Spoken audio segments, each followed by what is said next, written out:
Meanwhile, COVID-19 restrictions have hit travelers' pocketbooks thanks to mandatory hotel quarantines.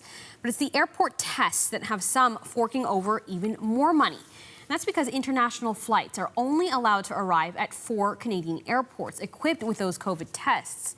Sheila Nunn is the president and co-founder of the East Coast Language College, and she says her international students have been hit hard financially by these measures. Hi, Sheila. Thanks so much for taking the time to chat with us. You are based in Halifax, so how are these quarantine rules impacting students who are trying to get to your school? Well, they are certainly having a negative effect. It's been a hard year already with COVID, obviously, with international students not being able to come for many months of last year. And just as we were starting to see things opening up in October and students were allowed to travel again, then we were hit with these extra quarantine measures. So we are seeing cancellations, we are seeing deferrals, we are seeing requests for refunds. So yeah, it's hitting us quite hard. Right. And for you, for those who are choosing to come, I mean, does that also leave you kind of left trying to help them, especially I'm assuming that there's language barriers for students who are coming to learn English? Yes, absolutely. I mean, the process right now is actually quite complicated. We have to make sure that they fill in the correct forms before they come. They have to, carry certain things with them on the plane. They have to, take certain transportation when they get here. They have a lot of information. And I always think for an international student, English is not their first language, so it must be incredibly stressful for them. Mm-hmm. And obviously, we heard here on the show about people who were trying to call to book these hotels, waiting for hours, trying to even get one. Talk to us about what the process was like before this mandatory quarantine. You already had kind of logistics in place for the 14-day quarantine. What did that look like for your students? Yes, we did.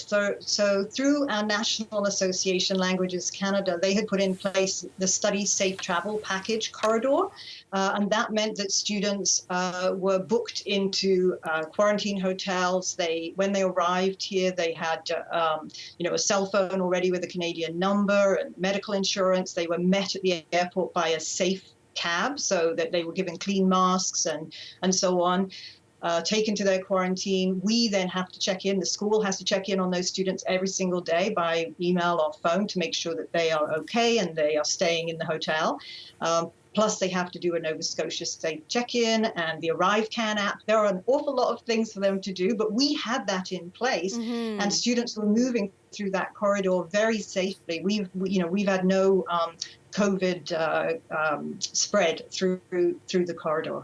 And now they've got this extra layer because we mentioned you're in Halifax, but it's only Vancouver, Toronto, Montreal, and I can't remember if it's Edmonton or Calgary, but one of the Alberta airports. And so trying to get to Halifax, you now add this extra layer. What does that mean for your students?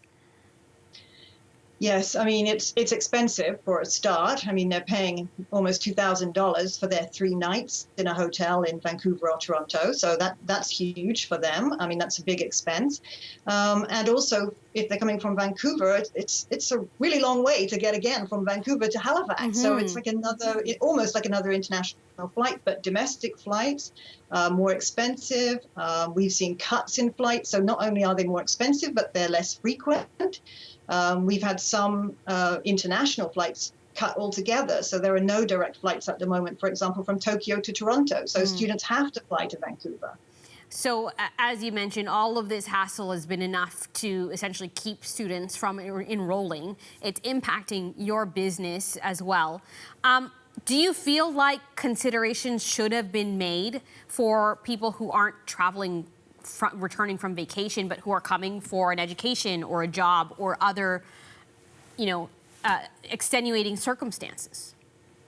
Yeah, that would have been my ideal for sure. I would have liked that our international students could have continued with their Study Safe corridor, which we know we've put in place.